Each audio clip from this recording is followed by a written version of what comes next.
এখন বিবিসির মোড় থেকে রওনা দিলাম নাকি বাবা? না ঠিক আছে, উলিপুরের উদ্দেশ্যে। আমাদের এই যে আমাদের কাকা গাড়ি চালাচ্ছে,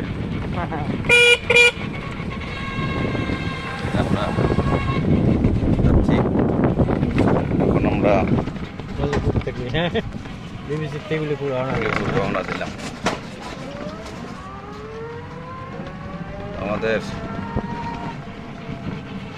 এই অল্প কিছুক্ষণের মধ্যেই আমরা পৌঁছে যাব। এই অল্প কিছুক্ষণের মধ্যে, বেশি সময় লাগবে না।